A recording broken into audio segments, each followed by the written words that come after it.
Iran, Israel और America की जंग में एक देश ऐसा है जिसकी तिजोरियां फुल हो रही हैं। यकीन नहीं होगा आपको, वहां हर रोज 71 अरब रुपए की कमाई हो रही है।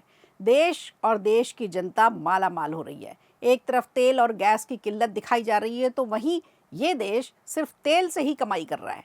कौन सा है ये देश, पूरी खबर आज विस्तार से बताएंगे आपको। वहीं पश्चिम बंगाल विधानसभा चुनाव से पहले ही यहां घमासान शुरू हो चुका है। दुर्गाष्टमी पर आज खूब रौनक देखने को मिली। बीजेपी ने चुनाव मैदान में ताल ठोकने की तैयारी कर ली है और इसके लिए तारीख चुनी गई है 28 मार्च। तो क्या होने वाला है 28 मार्च को बंगाल में, ये भी बताएंगे आपको। और इसके अलावा केरल में नामांकन प्रक्रिया पूरी होने के बाद अब जुबानी जंग शुरू हो गई है। केरल में वोटिंग को लेकर अभी 2 हफ्ते बाकी रह गए हैं। अब राज्य में राजनीतिक पारा चढ़ने लगा है। केरल के तिरुवनंतपुरम से सांसद शशि थरूर ने एक बार फिर बीजेपी पर निशाना साधा है, यानी 2 दिन में 2 हमले। तो क्या कहा थरूर ने, ये भी बताएंगे आपको आज के शो में। नमस्कार, खबर प्रधान शो देख रहे हैं आप और मैं हूं संगीता श्रीवास्तव।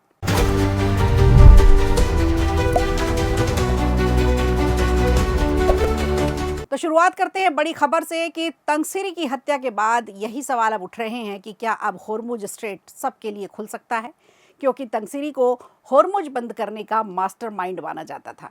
जनवरी 2026 में भी तंगसिरी को इजराइल ने मारने की कोशिश की थी, लेकिन उस वक्त इजरायली हमले में तंगसिरी बच गए थे। होर्मुज स्ट्रेट एक बेहद सकरा रास्ता है जिसके जरिए मालवाहक जहाज फारस की खाड़ी से ओमान की खाड़ी में प्रवेश करते हैं। तेल का व्यापार सबसे ज़्यादा यहीं से होता है और दुनिया का 20% से अधिक तेल इसी मार्ग से होकर जाता है। लेकिन जंग की वजह से कई देशों के जहाज रुके पड़े हैं, तो गैर शत्रु देशों के जहाज़ों को अब ले जाने की औपचारिक घोषणा कर दी गई है। इधर ईरान और अमेरिका के बीच 27 दिन से जारी जंग ने मिडिल ईस्ट, यूरोप और दक्षिण एशिया को पूरी तरह से पस्त कर दिया है। इस तेल की जंग में रूस अपनी तिजोरियां भर रहा है। जी हाँ, तेल की बिकवाली ने रूस को माला माल कर दिया है। अमेरिकी प्रतिबंध हटने के बाद से रूस ने भी मौके का पूरा फायदा उठाया और जमकर दूसरे देशों को तेल बेचा। तेल बेचकर रूस प्रतिदिन कम से कम 71 अरब की कमाई कर रहा है। पिछले 3 साल में तेल बिक्री से रूस की ये रिकॉर्ड कमाई हुई है। यूक्रेन जंग के कारण 2022 में अमेरिका ने रूसी तेल पर प्रतिबंध लगा दिया था। द टेलीग्राफ की रिपोर्ट है कि ईरान जंग के कारण रूस मार्च में 24 अरब डॉलर का तेल बेचेगा। अगर ऐसा है तो हर रोज के हिसाब से रूस 760 मिलियन डॉलर का तेल बेच रहा है। भारतीय रुपए में ये 71 अरब रुपए के आसपास होता है। अब समझते हैं आखिर रूस की कमाई इतनी कैसे बढ़ गई। देखिए, ईरान जंग के कारण फिलहाल होर्मुज स्ट्रेट लगभग बंद सा है। कुछ शर्तों के साथ इसी रास्ते से कुछ जहाज़ों को गुजारा जा रहा है, जिससे खाड़ी देशों से तेल की सप्लाई कहीं ना कहीं ठप पड़ी है और ईरान ने यहाँ भी हमले किए हैं। इसके कारण दुनिया के कई देश अब रूस से तेल खरीद रहे हैं।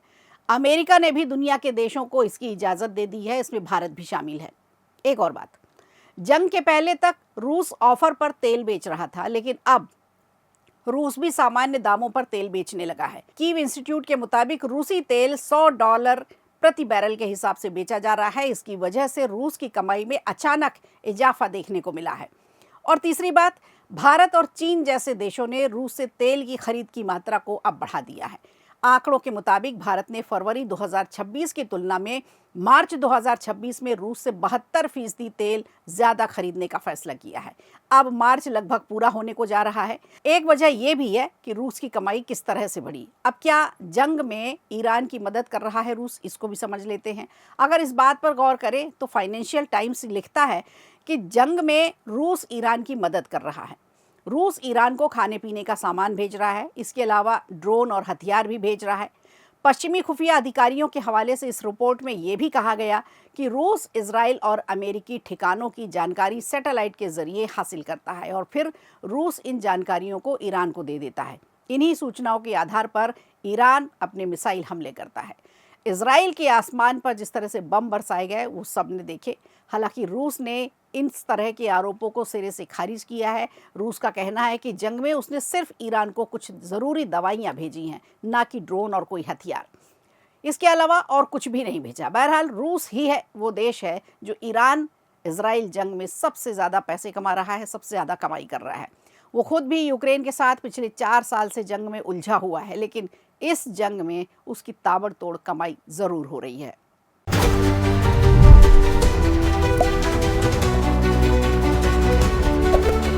और चलिए अब चलते हैं पश्चिम बंगाल, जहां राजनीति में विधानसभा चुनाव से ठीक पहले एक बड़े भूचाल की आहट दिखाई देने लगी है।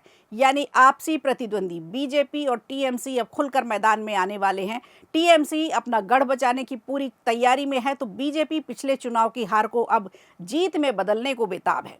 अब 4 मई को ही पता चलेगा कि आखिर जनता किसके खेमे में शिफ्ट हुई है। पश्चिम बंगाल में विधानसभा चुनाव 2 चरणों में होने हैं। पहला 23 अप्रैल को होना है 152 सीट पर, और दूसरा 29 अप्रैल को होना है 142 सीटों पर। ममता बनर्जी चौथी बार मुख्यमंत्री बनने के लिए लगातार कोशिश में है, लेकिन बीजेपी चाहती है कि बंगाल में अब बदलाव होना चाहिए। अभी कुछ दिन पहले तक केजरीवाल के समर्थन से ममता बनर्जी भाजपा और चुनाव आयोग पर लगातार प्रहार कर रही थी। फिर हुमायूं कबीर का पूरे 182 सीटों पर चुनाव लड़ने की खबर आ गई, तो कहीं ना कहीं ममता बनर्जी को वोटों में अब सेंधमारी होने की चिंता ज़्यादा हो रही है। इस विधानसभा चुनाव में कौन कितने आगे तक जा पाएगा, कौन कितनी सीटों पर कितना असर डालेगा, ये तो परिणाम बताएंगे। बहरहाल बीजेपी सियासी मोर्चे पर बड़ा दांव चलने की तैयारी कर चुकी है, और इसीलिए 28 मार्च को केंद्रीय गृह मंत्री अमित शाह कोलकाता में ममता बनर्जी सरकार के खिलाफ ब्लैक पेपर यानी चार्जशीट जारी करेंगे। इसके बाद 4 अप्रैल को बीजेपी अपना घोषणा पत्र भी पेश करेगी, जिसमें चुनावी मुकाबले को और भी ज़्यादा धार मिलने की उम्मीद दिख रही है। घोषणा पत्र में पार्टी का फोकस राज्य सरकार की कथित नाकामियों पर, विकास के मुद्दों पर रहेगा। बीजेपी ब्लैक पेपर में राज्य सरकार के तमाम घपले घोटालों की पोल खोलने जा रही है। पार्टी का फोकस रहेगा भ्रष्टाचार, कानून व्यवस्था, राजनीतिक हिंसा और प्रशासनिक विफलताओं पर। बीजेपी पूरी तरह से धागे खोलने की बात करेगी।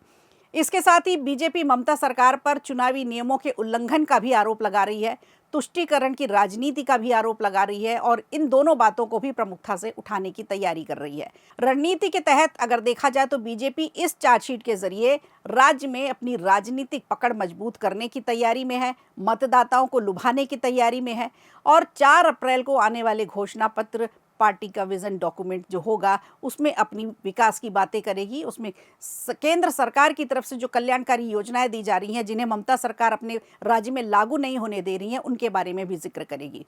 तो ये पार्टी का विजन 4 अप्रैल को दिया जाएगा। विकास, रोजगार, बुनियादी ढांचे, कानून व्यवस्था, इस तरह के मुद्दों पर फोकस होगा। तो कुल मिलाकर बीजेपी ब्लैक पेपर और घोषणा पत्र के जरिए अब बंगाल में चुनावी लड़ाई को और भी आक्रामक मोड़ देने जा रही है।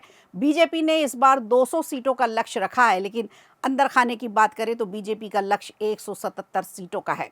आपने देखा होगा बिहार ने विकास के लिए एनडीए सरकार को भारी बहुमत दिया। बिहार में बीजेपी एनडीए की बड़ी जीत के बाद कहा जा रहा था कि गंगा बिहार से बंगाल तक जाती है, तो इसीलिए बिहार ने बंगाल में भी बीजेपी की जीत का रास्ता साफ कर दिया। अब देखना होगा कि बीजेपी इस बार कैसे ममता बनर्जी को बंगाल में मात दे पाती है।